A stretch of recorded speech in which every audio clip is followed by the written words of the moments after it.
ಎಲ್ಲರಿಗೂ ನಮಸ್ಕಾರ. ನಾನು ಶಂಕರ್ ಭಟ್. ನನ್ನ ಹೊಸ ಯೂಟ್ಯೂಬ್ ಚಾನಲ್ ಹೋರಾಟದ ಅಮೃತ.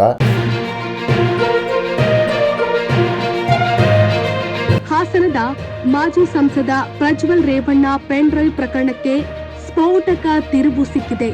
ಪೆನ್ ಡ್ರೈವ್ನಲ್ಲಿ ಇರುವ ಮತ್ತು ಸಾಮಾಜಿಕ ಜಾಲತಾಣದಲ್ಲಿ ಹರಿದಾಡಿದ ಅಶ್ಲೀಲ ವಿಡಿಯೋಗಳು ಅಸಲಿ ಅನ್ನೋದು ವಿಧಿವಿಜ್ಞಾನ ಪ್ರಯೋಗಾಲಯದ ವರದಿಯಲ್ಲಿ ದೃಢಪಟ್ಟಿದೆ. ಮಹಿಳೆಯರ ಮೇಲೆ ಅತ್ಯಾಚಾರ ನಡೆಸಿದ ಆರೋಪದಡಿ ಪ್ರಜ್ವಲ್ ರೇವಣ್ಣ ಅವರ ವಿರುದ್ಧ ಪ್ರಕರಣ ದಾಖಲಾಗಿತ್ತು. ಅಶ್ಲೀಲ ವಿಡಿಯೋಗಳು ಸಾಮಾಜಿಕ ಜಾಲತಾಣದಲ್ಲಿ ವೈರಲ್ ಆದ ಬೆನ್ನಲ್ಲೇ ಎಸ್ಐಟಿ ಎಲ್ಲಾ ವಿಡಿಯೋಗಳನ್ನ ಸಂಗ್ರಹಿಸಿ ಎಫ್ಎಸ್ಎಲ್ಗೆ ಕಳುಹಿಸಿತ್ತು. ಈಗ ಪೊಲೀಸರ ಕೈಗೆ ಎಫ್ಎಸ್ಎಲ್ ವರದಿ ಸೇರಿದೆ. ಸಾಮಾಜಿಕ ಜಾಲತಾಣಗಳಲ್ಲಿ ಹರಿದಾಡಿದ್ದ ಅಶ್ಲೀಲ ವಿಡಿಯೋಗಳು ಅಸಲಿಯಾಗಿದೆ.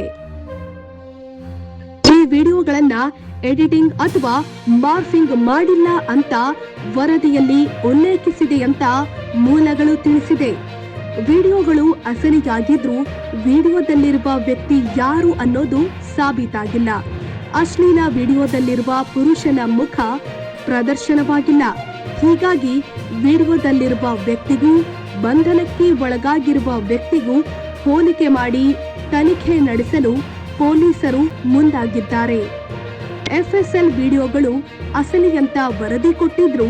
ಕೆಲ ವಿಡಿಯೋಗಳ ಬಗ್ಗೆ ಎಸ್ಐಟಿಯ ಸ್ಪಷ್ಟನೆಗೆ ಎಫ್ಎಸ್ಎಲ್ ಉತ್ತರ ನೀಡಿದ ಬಳಿಕ ಪ್ರಜ್ವಲ್ ರೇವಣ್ಣ ವಿರುದ್ಧ ಚಾರ್ಜ್ ಶೀಟ್ ಸಲ್ಲಿಕೆ ಮಾಡಲು ಪೊಲೀಸರು ಮುಂದಾಗಿದ್ದಾರೆ.